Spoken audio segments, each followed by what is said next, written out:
Ma femme, Linda, la mère de Naomi, nous a quittés quand notre fille avait 5 ans. Elle n'a pas laissé de mots, pas de préavis.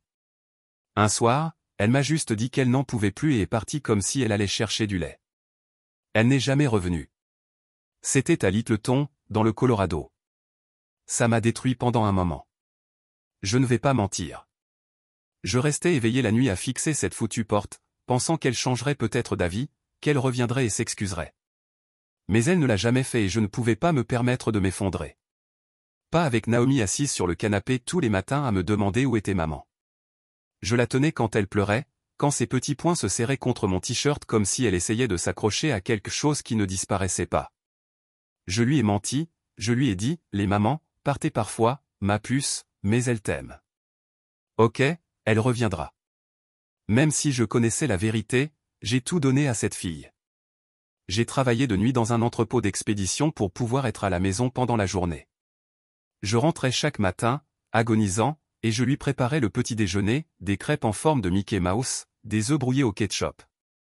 Elle a été obsédée par ça pendant 1 an. J'allais à toutes les réunions parents-professeurs, à toutes les pièces de théâtre de l'école, à tous les rendez-vous pour le vaccin contre la grippe. J'ai même refusé des promotions juste pour garder mes quarts de nuit afin d'être là à son réveil et avant qu'elle ne s'endorme. Elle n'a jamais eu faim, n'a jamais manqué de vêtements propres, n'a jamais manqué un anniversaire. J'y ai veillé. Mais quand elle est arrivée au collège, l'attitude a commencé à s'installer. J'ai mis ça sur le compte des hormones. J'avais lu les livres, regardé les vidéos qu'il distribuait dans les groupes de parents. C'est normal, disait-il. Mais à 15 ans, elle était devenue une étrangère. Elle rentrait tard sans appeler, commençait à porter des vêtements qui criaient « Je veux de l'attention ». Rentrait à la maison en sentant l'herbe et l'alcool. Je lui demandais où elle était et elle levait les yeux au ciel comme si j'étais stupide. « T'inquiète pas, papa, tu ne comprendrais pas. » J'ai tout essayé, la mise à la terre, lui confisquer son téléphone, la thérapie. Elle a quitté 3 séances, a traité la 4e thérapeute de fausse je sais tout. L'école a appelé pour ses absences. Un jour, le proviseur m'a laissé un message vocal, disant que Naomi avait été surprise en train de vendre de l'Adral de quelqu'un d'autre. Elle a nié tout en bloc, bien sûr, disant que le proviseur essayait juste de lui gâcher la vie. Mais rien. Rien ne m'avait préparé à ce qui s'est passé il y a 3 semaines. Je suis rentré du travail, épuisé, après une double journée de travail. J'avais les mains craquelées par l'air sec de l'entrepôt. Mes genoux me faisaient mal à force de soulever des caisses toute la nuit. Tout ce que je voulais, c'était m'affaler sur le canapé, peut-être réchauffer les restes de pâtes d'avant-hier, ceux dont Naomi avait juré ne pas vouloir. Mais j'ai quand même gardé. Peut-être une bière fraîche si j'avais de la chance. Juste 1 heure de silence avant que le soleil ne se lève à nouveau. Au lieu de ça, j'ai ouvert la porte d'entrée et je me suis figé. Le salon semblait avoir été cambriolé. La table basse était renversée sur le côté, les pieds fissurés comme si quelqu'un l'avait piétinée de rage. La lampe près du canapé gisait en morceaux, son abat-jour froissé comme du papier, les fils dépassant comme des veines. Tous les tiroirs du meuble télé étaient arrachés. Contenu éparpillé, télécommande, menu à emporter, vieilles cartes d'anniversaire jetées partout comme des confettis après une émeute. Je venais de partir. Le seul bruit était le bourdonnement sourd du réfrigérateur dans la cuisine et le léger grincement de la porte d'entrée derrière moi, encore entr'ouverte. Je restais immobile au début. Mon cerveau n'arrivait pas à suivre. Je le répétais à voix haute, cette fois comme si l'entendre allait le rendre logique. On aurait dit qu'elle avait été cambriolée. L'odeur me frappa en premier, bière bon marché, rance et aigre, accrochée à l'air comme un mauvais souvenir. Je pénétrai dans le salon, essayant de donner un sens au désordre, au chaos, au bruit qui n'était pas là. Et puis je l'ai vue, Naomi, assise en tailleur sur le sol, comme si elle n'avait aucun souci au monde, au milieu des décombres. Elle se vernissait calmement les ongles, un flacon de vernis à la main, une cigarette allumée dans le cendrier à côté d'elle, comme si de rien n'était, comme si ce n'était pas elle qui avait tout fait. Que diable s'est-il passé ici? Demandai-je, les mots me trottant dans la gorge. Elle ne prit même pas la peine de lever les yeux, souffla sur ses doigts et dit, aussi plate que d'habitude, peut-être que tu as fait une dépression nerveuse et que tu as oublié, ou peut-être qu'elle s'arrêta, esquissa un sourire narquois sans même me regarder dans les yeux. On dirait enfin la demeure du monstre que tu es. Je jure que quelque chose en moi a craqué. Fais attention à ce que tu dis, dis-je plus fort que je ne le voulais. Ma voix résonna sur les murs nus, durs et bruts. Je me suis donné du mal pour te donner cette maison et ça. J'ai balayé la pièce du bras vers le verre brisé, les meubles renversés. C'est comme ça qu'on les traite. Elle s'est levée lentement, très lentement, s'est approchée de moi, si près que je pouvais voir le vernis écaillé sur ses doigts, l'eyeliner qui coulait sous ses yeux, la défiance qui les brûlait. Je la sentais sur elle, le mélange esséurant d'un excès de parfum, de bière à l'herbe et de quelque chose d'autre, de la rébellion, ou peut-être juste de la rançéure. Puis, sans prévenir, elle m'a craché au visage, « Tu n'es rien », a-t-elle sifflé. Un vieil homme triste, tu ne peux même pas contrôler ton propre enfant. Personne ne te croirait si tu leur disais ce qui se passe dans cette maison. Je n'ai pas levé la main, je n'ai pas crié, je me suis juste essuyé la joue du revers de ma manche, je l'ai regardé droit dans les yeux et j'ai dit doucement, tu ne sais pas ce que tu as commencé. Elle a souri, et partie comme si elle avait gagné, comme si c'était un jeu et qu'elle avait marqué le dernier point. Mais ce fut la dernière fois que je lui ai laissé croire qu'elle avait le contrôle. Cette nuit-là, je n'ai pas dormi. Je n'ai pas allumé les lumières, je me suis juste assis à la table de la cuisine dans le noir, buvant du café froid et fixant 150. 0005 17,6 cents 0005 17,1000 rien. Je me souvenais de chaque sacrifice que j'avais fait pour elle, de chaque anniversaire. J'ai fait des heures supplémentaires pour m'offrir chaque jouet. J'ai soigné chaque genou écorché. J'ai mieux embrassé. Chaque nuit, je la tenais dans mes bras quand elle pleurait, la mère qui était partie. Et maintenant, elle me voyait comme un monstre. Je n'ai pas dormi, je suis juste resté assis là, immobile dans le noir, à regarder le café refroidir devant moi, les murs autour de moi se refermant comme s'ils retenaient leur souffle. 30 heures du matin, je l'ai entendu. La porte de sa chambre a grincé en s'ouvrant, des pas doux. Mais je les connaissais. Je les connaissais depuis qu'elle avait 5 ans, traversant le couloir en chaussettes de princesse, venant me trouver après un mauvais rêve. Maintenant, ses mêmes pas sonnaient, prudents, calculés. Elle est allée dans la salle de bain. Je suis resté immobile, sans faire un bruit. Puis elle retourna dans sa chambre. Mais quelque chose l'arrêta. Je sentais l'air se dérober, comme quand on se rend compte que quelque chose ne va pas, le silence s'étira comme un fil tendu. Puis vint le cri, « Qu'est-ce que c'est ?» Elle courut dans la cuisine. Yeux en bataille, cheveux en bataille, un morceau de papier plié dans sa main tremblante.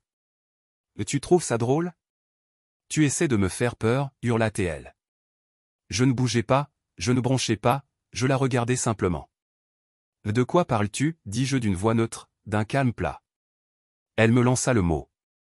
Il voleta dans les airs et atterrit sur la table devant moi. Je le pris et le dépliai lentement. Elle se tenait là, les bras croisés sur la poitrine, me regardant comme si elle attendait que je sourie, que j'admette que c'était une blague, une farce pour lui donner une leçon.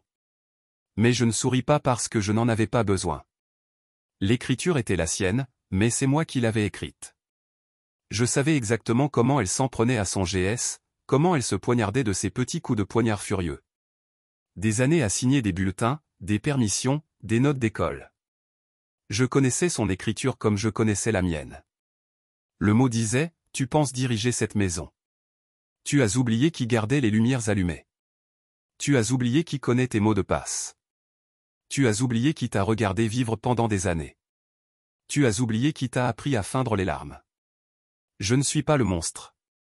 Tu dors profondément. » Elle était pâle, ses mains tremblaient et, pour la première fois depuis des années, elle ressemblait à la petite fille que j'avais connue, vulnérable, secouée, incertaine de ce qui était réel. « Tu es malade » murmura-t-elle. Je la fixai du regard. Aucune émotion sur mon visage, rien que le bourdonnement discret du réfrigérateur entre nous. « Va te coucher, Naomi. » Elle ne l'a pas fait. Elle est retournée dans sa chambre, mais je l'ai entendue s'asseoir dans le coin le plus éloigné. Les lumières sont restées allumées toute la nuit. Je l'ai entendue verrouiller la porte. Puis sont venus les pas, puis les murmures. Sa voix, basse et frénétique, parlant à quelqu'un au téléphone, probablement ses amis, je m'en fichais. Le lendemain matin, elle n'est pas allée à l'école, a dit qu'elle était malade, juste un marmonnement plat, ne se sentant pas bien alors qu'elle se traînait dans la cuisine avec son sweat à capuche et ses chaussettes. Elle ne m'a pas parlé, ne m'a même pas regardé, et juste restée assise à la table à regarder son assiette comme si cela l'avait offensée. Elle a picoré le toast que j'avais fait, n'en a pas pris une seule bouchée. Je n'ai pas dit un mot, je ne l'ai pas pressée, je ne lui ai pas demandé si elle était vraiment malade, juste assise en face d'elle en silence à la regarder faire comme si je n'existais pas. Ce soir-là, je suis passé à la phase 2. J'avais besoin de savoir qui elle était vraiment quand elle ne pensait pas que je la regardais.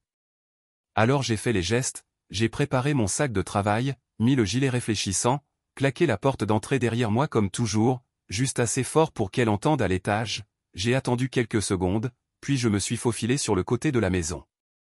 Je suis rentré par le garage, je l'ai refermé discrètement derrière moi et je me suis assis dans la buanderie sombre comme une sorte de fantôme. Chez moi, j'avais un vieux babyphone, un de ces trucs en plastique encombrant de l'enfance de Naomi. Je l'ai retrouvé. Plus tôt dans la semaine, en nettoyant le sous-sol, je l'ai nettoyé et branché sur la prise du couloir près de sa porte. Ce matin-là, le récepteur était avec moi, grésillant maintenant faiblement dans le noir. Ce n'était pas sophistiqué, pas de caméra, mais je n'avais pas besoin de visuel. Le son suffisait. Ça a commencé lentement, juste elle fredonnant pour elle-même, faisant les 100 pas, peut-être. Puis une voix étouffée venant de son haut-parleur, Tessa probablement. Cette fille m'a toujours donné un mauvais pressentiment. Elle est en train de perdre la tête. Naomi a dit. Sa voix était plus claire, maintenant plus proche. Il a laissé ce mot flippant la nuit dernière, comme de ma main.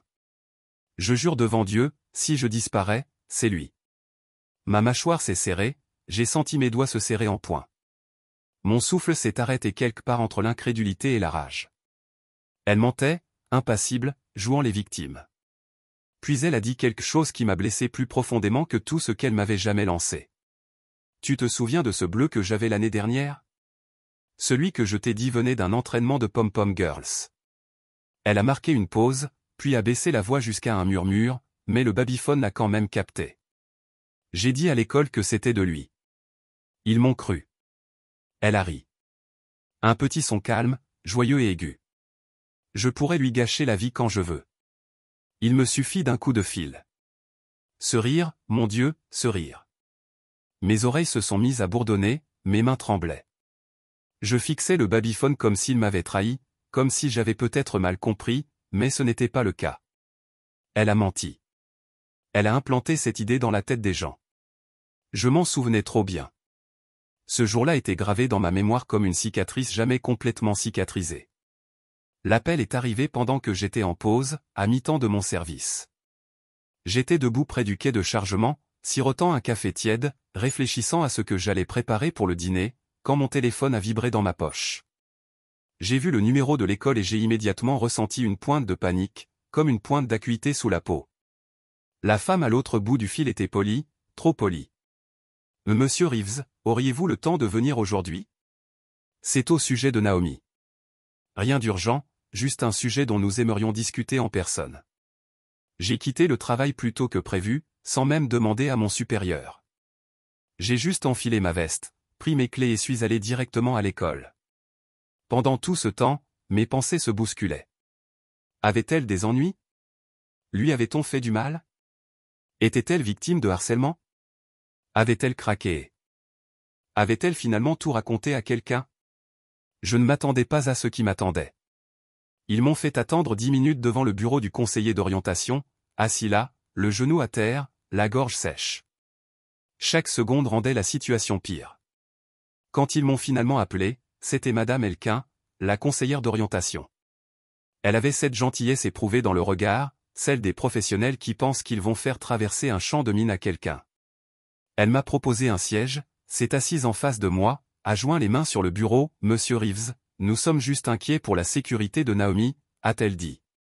Sa voix était douce, prudente, comme si j'étais envers une bombe à retardement. Elle a mentionné quelque chose qui a déclenché quelques signaux d'alarme. Ces mots m'ont frappé comme un coup de poing en pleine poitrine. Je me souviens avoir cligné des yeux, mon cerveau essayant de suivre. « Que voulez-vous dire ?» ai-je demandé. Elle a mentionné un incident à la maison, un bleu. Elle n'est pas entrée dans les détails, mais elle semblait hésitante, effrayée. J'avais l'impression d'avoir avalé une bouchée de gravier. J'ai ouvert la bouche pour répondre, mais rien n'est sorti. Au début, j'ai dû m'éclaircir la gorge, lutter contre la nausée qui me nouait l'estomac. Quel genre de bleu, ai-je finalement réussi à dire? Elle a dit que c'était arrivé il y a quelques jours. Elle a dit à l'infirmière que c'était à cause d'un entraînement de pom-pom girl, mais dans notre conversation, elle a insinué que ce n'était peut-être pas le cas. J'étais assise là, dans cette minuscule pièce sans fenêtre, les murs se refermant sur moi, le cœur battant si fort que je n'ai plus rien entendu pendant un instant. Je me souviens avoir baissé les yeux vers mes mains, essayant simplement de me rappeler si j'avais ne serait-ce qu'élevé la voix sur elle cette semaine-là, et encore moins levé la main. Je ne l'avais pas fait.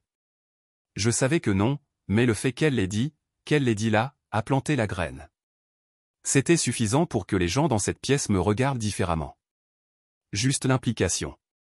Et maintenant, assise dans la buanderie sombre des années plus tard, ce souvenir est revenu en force avec une clarté nouvelle et brutale. Elle a menti, elle a semé cette histoire. Elle m'a regardé transpirer, regardé les gens me remettre en question, regardé les gens en qui j'avais confiance hésiter quand ils regardaient dans ma direction. Et elle l'a fait exprès. Elle a menti pour me blesser. Cette nuit-là, je n'ai pas dormi, je n'ai même pas essayé. J'étais assis dans la cuisine, lumière éteinte, écoutant simplement le bourdonnement du réfrigérateur et les craquements occasionnels de la maison qui s'affaissait. Chaque partie de moi était câblée, pulsant. Le café dans ma tasse était froid depuis des heures, mais je prenais encore des gorgées par habitude. Il n'y avait plus de goût, juste de l'amertume. Je ne suis pas allé travailler non plus. La première fois que j'ai appelé pour dire que j'étais malade en 6 ans aussi foutues années. À travers les saisons de grippe, les tempêtes de neige. Même après m'être fait mal au dos, une fois pour avoir déplacé une palette, je suis quand même venu. Mais pas aujourd'hui. Aujourd'hui était différent. Aujourd'hui était pour mettre les pièces en mouvement. Naomi l'a à peine remarqué. Trop occupée avec son visage et un écran, ses pouces tapant des messages que je ne me souciais plus de déchiffrer. Elle errait dans la maison comme si elle payait son loyer, mettant ses séries à fond, claquant le réfrigérateur comme s'il lui devait quelque chose, mangeant des encas qu'elle n'avait pas achetés. Pas de contact visuel, pas de conversation, juste du bruit. Mais j'ai tout remarqué, chaque mouvement, chaque expression, chaque moquerie insouciante. Ce soir-là, j'ai coupé le Wi-Fi à 23h07 précise. 10 minutes plus tard, pile au bon moment, j'ai entendu son pas dans le couloir, sec et furieux, comme une crise d'enfant gâté. « Papa » a-t-elle crié, la voix irritée, Internet est en panne. Je n'ai pas répondu. Quelques secondes plus tard, elle a dévalé les escaliers en trombe, son téléphone serré dans sa main comme une arme. Elle s'est arrêtée net en me voyant. J'étais assis dans le salon, un vieux livre de poche ouvert sur mes genoux. Calme, silencieux. Elle m'a regardé comme si j'étais quelque chose de dégoûtant. « Mais tu as encore oublié de payer la facture » a-t-elle rétorqué.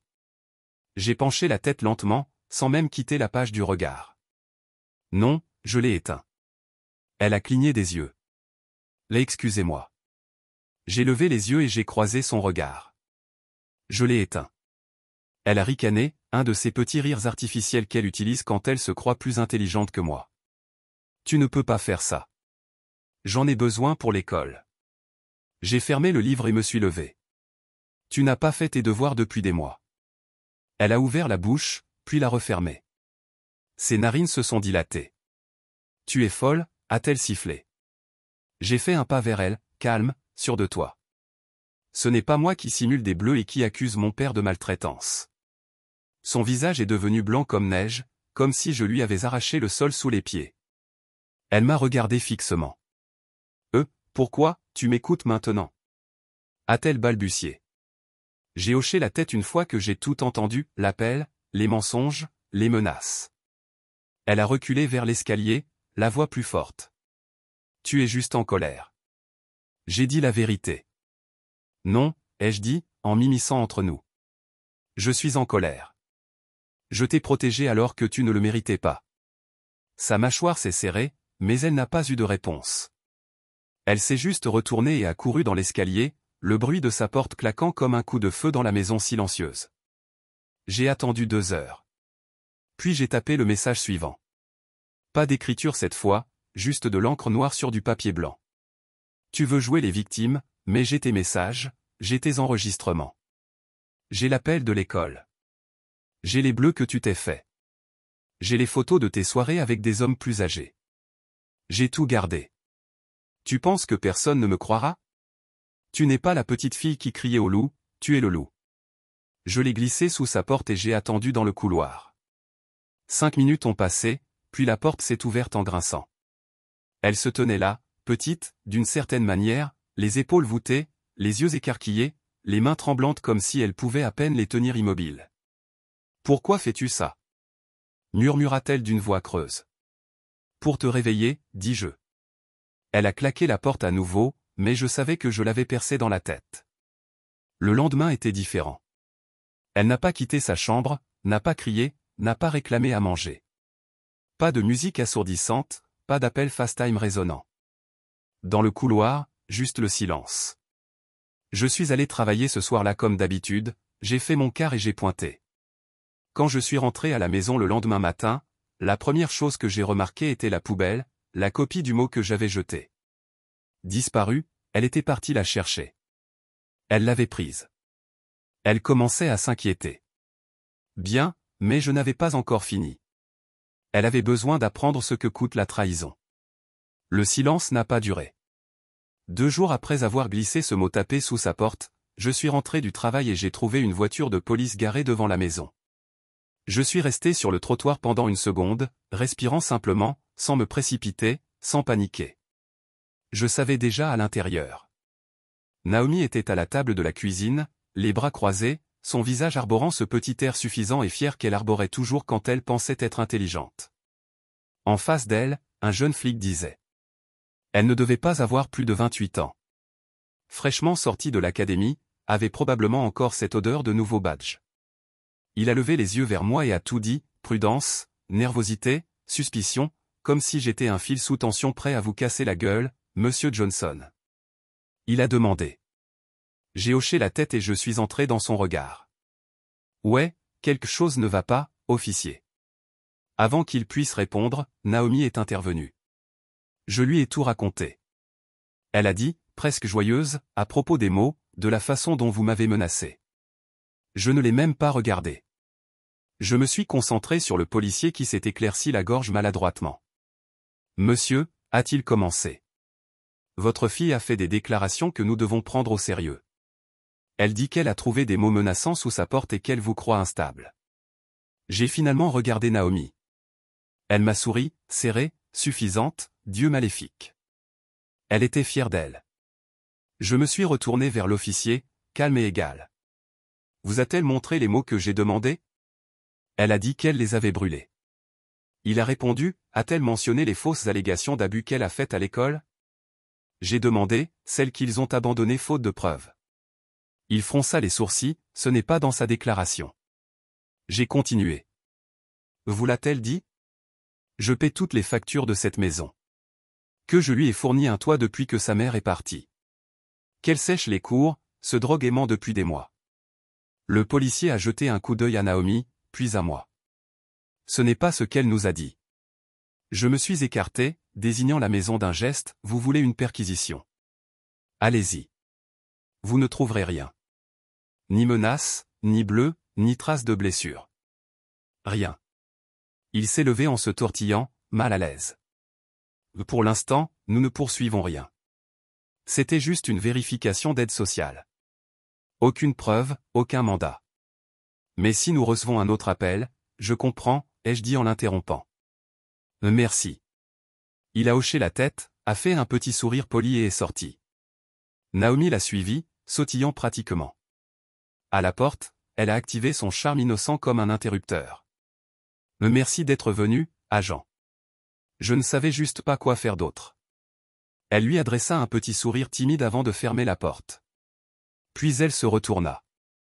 Elle ne dit rien au début, se contentant de me fixer avec des yeux brillants comme du verre aiguisé. Tu pensais vraiment que ça marcherait? Demandai-je. Elle haussa les épaules, nonchalamment, comme toujours. Tu es en train de péter les plombs, dit-elle d'une voix légère et venimeuse. Tôt ou tard, ils me croiront. Puis je souris et dis, vraiment. Ce soir-là, après qu'elle soit allée se coucher, j'ai branché la vieille clé USB. Elle ressemblait à n'importe quelle clé USB, poussiéreuse, rayée, mais elle contenait la vérité, ma police d'assurance. Je la récupérais depuis des mois. Pendant que Naomi faisait la fête, rentrait discrètement à 3 heures du matin, puant l'alcool bon marché et la cigarette, j'avais observé, documenté, tout sauvegardé, des photos d'elle remontant l'allée en titubant, à peine capable de marcher droit. Des captures d'écran de messages de ce compte Instagram jetable. Elle pensait que je ne savais rien des menaces envers les professeurs, du harcèlement envers les camarades de classe, des vantardises sur la facilité avec laquelle on pouvait faire perdre la tête au vieil homme. Des extraits audio au long et laid. Sa voix était teintée de venin, elle me criait dessus, me traitait de bon à rien, m'insultait, disait qu'elle souhaitait ma mort pour que la maison soit horodatée, toute sauvée. Certains pourraient penser, pourquoi ne la larguait-il pas? Pourquoi ne pas lui témoigner un peu d'amour paternel? Certains pourraient même me traiter de lâche. Mais pour vous tous, essayez de gérer une adolescente, surtout celle qui ne lâche pas un battement de cœur, avant de porter de fausses accusations d'agression contre vous. J'ai copié le dossier entier et je me l'ai envoyé par email, puis à quelqu'un d'autre, sa directrice adjointe. Pas de message, juste les dossiers. Qu'ils tirent leurs propres conclusions. 3 jours plus tard, l'école a laissé un message vocal. Monsieur Johnson, nous avons reçu des informations très troublantes concernant Naomi. Nous aimerions organiser une réunion pour discuter de son comportement. Veuillez nous rappeler. Je n'ai rien dit à Naomi, je n'ai même pas changé mes habitudes. J'ai juste attendu. Cette nuit-là, elle a fait irruption dans ma chambre, les cheveux en bataille, le téléphone à la main, le visage rouge de rage. Que as-tu fait? A-t-elle crié. J'ai levé les yeux du bord du lit où je pliais des chaussettes. Excuse-moi, tu leur as envoyé mes messages, mes photos. A-t-elle crié. Tu n'avais pas le droit. Je suis resté calme, toujours calme. Maintenant, je te le dis, Naomi, ce n'est pas un jeu. Sa voix s'est brisée. Elle s'est mise à pleurer, mais pas de tristesse, pas de regret. C'était de la panique, du désespoir. On aurait dit quelqu'un qui venait de perdre le contrôle du volant et qui réalisait qu'il allait avoir un accident. Tu as ruiné ma vie, a-t-elle gémi. Tu m'as fait passer pour une folle. Je me suis levé et je l'ai regardée droit dans les yeux. Non, Naomi, tu t'es fait passer pour une folle. Je leur ai juste montré la vérité. Elle a crié quelque chose, peut-être un juron, peut-être juste de la rage et a couru dans sa chambre, claquant la porte assez fort pour en faire trembler le cadre. Mais je savais ce qui allait suivre. Elle allait riposter, et elle l'a fait. Le lendemain matin, mon téléphone a sonné juste après 8 heures. J'ai reconnu le numéro, celui de mon patron, Franck. J'ai répondu, « Salut Franck, tout va bien ?» Sa voix était hachée. Tendu, Ethan. Ah, on a un problème.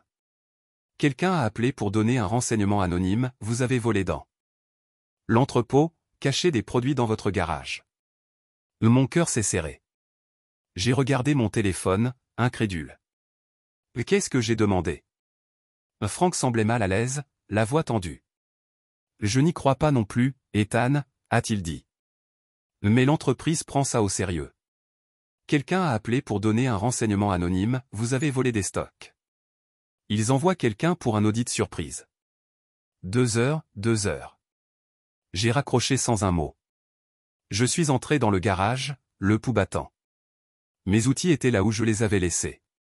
Rien ne semblait déplacé jusqu'à ce que je le voie, une grande boîte marron, clairement étiquetée, propriété de Durship Logistique, le nom de mon entreprise, là, en gras.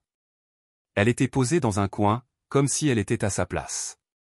Je l'ai regardée fixement, respirant lentement, puis j'ai sorti mon téléphone de ma poche. Je n'ai pas touché la boîte, j'ai juste pris des photos sous tous les angles, horodatées. Et puis j'ai fait ce à quoi elle ne s'attendait probablement pas, j'ai appelé la police moi-même.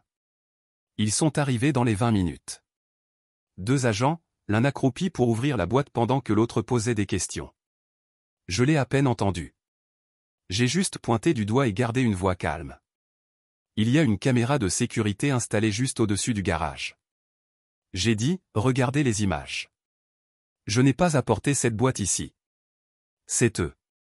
1 heure plus tard, l'un d'eux est revenu à l'intérieur, le visage crispé, la mâchoire serrée, à 3h22 du matin. Il a dit, nous avons des images de votre fille tirant la boîte du coffre d'une berline. Elle n'était pas seule.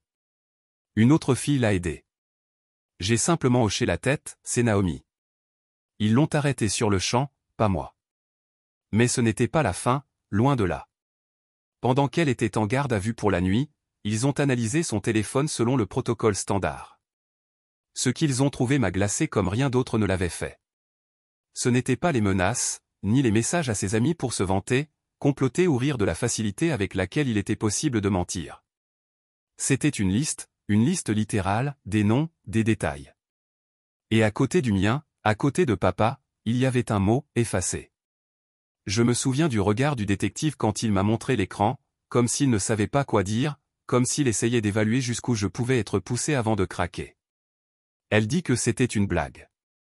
Il a dit, enfin, une sorte de drame d'ados idiots. Mais personne ne riait, surtout pas moi. Ce mot a tout changé. J'avais été en colère, j'avais été blessé, je m'étais senti trahi, perverti, utilisé. Mais ce seul mot a fait s'installer quelque chose de froid au fond de ma poitrine. Ce n'était pas juste de la rébellion. Ce n'était pas juste une fille qui s'en prenait à elle. C'était une fille qui voulait la mort de son père. Ils l'ont gardée en détention toute la nuit. Elle a été libérée le lendemain matin, sans inculpation pour l'instant, juste en attendant l'enquête. Et puis elle a disparu, s'est volatilisée. Pas d'appel, pas de SMS. Son téléphone était éteint. Les jours ont passé. Je n'ai pas signalé sa disparition, je n'ai pas pris de nouvelles. Que quelqu'un d'autre s'inquiète pour elle, pour une fois. Que le monde voit ce que c'était que d'essayer de la contrôler. Que ses amis nourrissent sa maison, elle, trouve des excuses à ses mensonges. Puis, le 5e jour, j'étais dans le garage en train de réparer un tiroir cassé, la chemise ébréchée, le front en sueur. C'est là que j'ai entendu la voiture, sa voiture. Elle s'est engagée dans l'allée comme si de rien n'était. Elle a claqué la porte, bruyamment, délibérément, et s'est dirigée vers moi, la tête haute, le dos droit, comme si elle avait encore du pouvoir dans cette maison. Ses yeux étaient glaciaux lorsqu'elle est entrée dans le garage. « Tu crois avoir gagné ?» dit-elle d'une voix rauque comme du verre brisé. Je n'ai pas répondu. Je continuais à poncer le bord du tiroir, calme en apparence, la fureur tassée comme des charbons ardents sous mes côtes. Elle s'est approchée. « Tu vas regretter de t'être retourné contre moi. » Ça a marché, mais pas comme elle le voulait. Je n'ai pas crié. Je n'ai pas bronché, je n'ai pas menacé. J'ai juste tendu la main sous l'établi et j'ai sorti le dossier que j'avais préparé des jours auparavant. Je l'ai brandi. Mon seul regret, c'est la nuit où tu as été conçu. Elle me l'a arraché des mains, l'a déchiré et a feuilleté les pages. Son souffle s'est arrêté. À l'intérieur, il y avait des copies de tout, des textos où elle se vantait de simuler des abus, des captures d'écran de son compte jetable menaçant les professeurs, des camarades de classe harcelant, des photos d'elle ivre morte sortant en titubant de voitures d'inconnus, les courriels de l'école, les rapports de police. Tout cela documenté, la vérité datée noir sur blanc. Ça va au tribunal des affaires familiales, ai-je dit. Elle a levé les yeux, choquée, qu'est-ce que je demande l'émancipation? J'ai continué, la voix ferme, en votre nom. Elle se figea. Tu ne veux pas être ma fille. D'accord? Tu ne le seras pas légalement, financièrement, de rien. Tu auras 17 ans dans 2 mois. N'importe quel juge accélérera le processus. Tu seras privé de tout, pas d'assurance maladie, pas de toit, pas de nourriture, pas de voiture. Elle secoua lentement la tête, la bouche entr'ouverte, comme si elle n'arrivait pas à croire que j'étais sérieux. Je me penchai, calme mais ferme, et j'avais déjà signalé ton nom au conseil d'administration. Tous les collèges verront ton comportement. Son visage s'effondra en temps réel, comme si elle venait de réaliser que les règles du jeu avaient changé et qu'elle ne tenait plus aucun des morceaux. Tu ne peux pas faire ça, murmura-t-elle. Tu ne peux pas laisser tomber ton propre enfant comme ça. J'ai reculé. Je l'ai déjà fait. J'ai dit, quand tu as menti sur moi, essayé de ruiner mon travail, caché des objets volés et dressé une liste de personnes à abattre. Eh bien, tu dois payer pour jouer. Elle tremblait maintenant, mais pas de rage, de peur, des conséquences. Je vais voir maman, dit-elle d'une voix qui tenait à peine. J'ai hoché la tête. J'espère que tu le feras, mais est-ce qu'elle te veut? Ses yeux s'écarquillèrent. Quelque chose craqua derrière eux quand je me dirigeai vers le coin du garage et en sortis une boîte qu'elle n'avait jamais vue auparavant. Je l'avais cachée pendant des années, sans savoir si j'en aurais besoin, priant pour ne pas en avoir besoin. Mais maintenant, c'était le moment. À l'intérieur se trouvait une clé USB. Je la sortis et la branchai sur le petit haut-parleur de mon établi. « Qu'est-ce que c'est, Naomi » demanda-t-elle d'une voix basse, incertaine. J'appuyai sur lecture. Une voix emplit le garage, familière mais distante, sa mère. « Ethan, ne recommençons pas. Je suis parti pour une raison et je le pensais. Je ne veux pas de Naomi dans ma vie. Je suis parti quand elle avait 5 ans et je ne l'ai jamais regretté. Je savais déjà que je n'étais pas faite pour être mère. Je ne veux pas de ce genre de vie. Je ne l'ai jamais voulu. Elle a toujours été difficile, même toute petite. Il y avait quelque chose de tranchant chez elle. Et peut-être que ça a l'air cruel, mais je suis juste honnête. Je ne pouvais pas respirer avec elle à mes côtés. J'avais l'impression de disparaître sous le poids d'être sa mère. Je voulais partir et je l'ai accepté. Peu importe son âge maintenant. Je ne veux pas de nouvelles, de visites, d'appels. Je ne veux rien. Tu as choisi de rester et de faire avec. C'était ton choix, mais j'ai fait le mien. Je veux être libre. Je veux une vie propre, pas d'enfant, pas d'attache, pas de culpabilité. Je ne reviendrai pas et je ne vais pas jouer à faire semblant pour le bien de qui que ce soit. Alors s'il te plaît, Ethan, n'essaie jamais de me l'envoyer. Ne me demande pas de la prendre. Ne pense pas que j'ai changé d'avis. Je n'ai pas changé. Je ne le ferai jamais. Je suis passé à autre chose. Je ne veux plus la revoir, ni maintenant, ni jamais. Les mots ont retenti comme un verdict. Naomi se tenait gelée, les lèvres légèrement séparées, sa bouche se déplaçait comme si elle voulait le nier, comme si elle était sur le point de faire tourner un autre mensonge, mais rien n'est sorti. Elle vous a abandonné. Je suis resté, j'ai pris soin de toi et je suppose que je n'ai pas réussi à élever une bonne fille. Eh bien, il est temps de réparer les choses. C'était le moment où tout dans son visage a changé, l'arrogance, la dépit, tout s'est drainé. Pour la première fois depuis des années, elle n'a pas crié, n'a pas soutenu, n'a pas fait de crise de colère ni de claquer quelque chose. Elle se tenait juste là, puis, tranquillement, elle se retourna et s'éloigna. Le lendemain matin, je suis allé au palais de justice et j'ai déposé les documents pour le dépôt d'émancipation. Je n'ai pas hésité. J'ai également envoyé des copies de tout, chaque dossier, chaque message, chaque dossier de police à CPS et un contact que je connaissais dans le district scolaire. 2 jours plus tard, elle a essayé de revenir. J'étais déjà à la maison en regardant depuis la cuisine quand j'ai entendu l'alerte depuis la caméra Ring. J'ai ouvert l'application. Naomi se tenait à la porte en essayant le bouton verrouillé. Elle frappa, puis ouvrit la porte. Elle a crié, « Tu ne peux pas m'enfermer. » J'ai exploité l'icône micro. « Vous n'êtes plus les bienvenus ici. » J'ai dit par l'orateur, « Tu es mon père. » Elle a crié le désespoir, coupant la statique. J'ai fait une pause alors dit tranquillement, « Je ne suis pas le père, je suis un monstre. » Rappelez-vous? En outre, j'ai déjà demandé l'émancipation. Bonne chance et se perdait. Elle se tenait là, se tenait juste là pendant 10 minutes en essayant de penser à quelque chose qui pourrait encore fonctionner, une astuce, une larme, une menace. Mais elle avait utilisé chaque mensonge, brûlé à travers chaque once de faux amour, puis, finalement elle s'est éloignée. Cela fait 8 mois depuis ce jour. D'après ce que j'entends, elle a été surf, a essayé de s'inscrire à un programme Gedmay a été expulsée pour harcèlement, a brûlé la dernière de ses amitiés, celle qu'elle n'avait pas déjà brûlée. De temps en temps, je reçois toujours des SMS des numéros de bloc, des noms que je ne reconnais pas, m'appelant un monstre, me disant que je regretterais ce que j'ai fait, mais ils n'ont pas d'importance. J'ai reconstruit ma vie, j'ai été promu au travail, j'ai pris de vraies vacances pour la première fois en 10 ans. J'ai même commencé à voir quelqu'un, rien de grave, mais si je me sens bien d'être recherché pour qui je suis, pas ce que je fournis. Et peut-être la plus grande surprise de toutes, j'ai commencé à faire du bénévolat dans un centre local pour les parents avec des adolescents en difficulté. Je ne prêche pas, j'écoute. C'est ce que je fais au centre maintenant, asseyez-vous à l'arrière de la pièce, sirotez le café brûlé et acquiesce pendant que d'autres parents parlent. Certains pleurent, certains crient, certains regardent simplement le sol comme s'ils espèrent que cela les avale. Je n'interromps pas, je ne donne pas de conseils, je les laisse parler, car parfois c'est tout. Une personne a besoin de quelqu'un pour témoigner, quelqu'un qui ne tressaillera pas quand il dit la vérité à haute voix. Et quand c'est à mon tour, si c'est mon tour, je le garde court. Elle a menti sur tout. Elle a essayé de ruiner ma vie et je l'aimais toujours. Mais l'amour ne répare pas ce que quelqu'un ne veut pas réparer.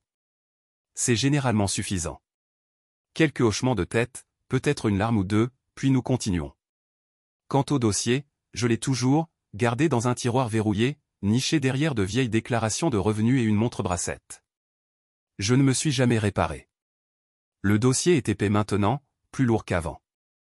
Rapport de police, capture d'écran, courriels imprimés, photos. Certains jours, j'oublie que c'est là. La plupart du temps, je me souviens. Je ne le garde pas hors de l'amertume. Je garde comme un rappel que certains monstres ne sont pas nés, ils sont fabriqués. Et certaines filles n'ont pas besoin d'économiser. Ils ont besoin de tout perdre avant de comprendre ce qu'ils avaient. Je l'aime toujours, mais elle ne me manque pas.